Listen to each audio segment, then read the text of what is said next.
Now that we're in our thinking chair, let's think. So we're trying to figure out what Blue wants to do out here in the nature. And our clues are shapes, grass, and the sky. So what could Blue want to do?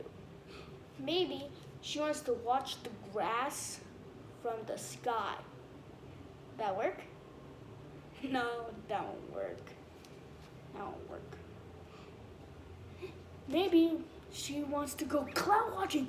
Yes, that will work. Cloud watching. Because we could lay on the ground and watch the clouds and see if they're in different shapes.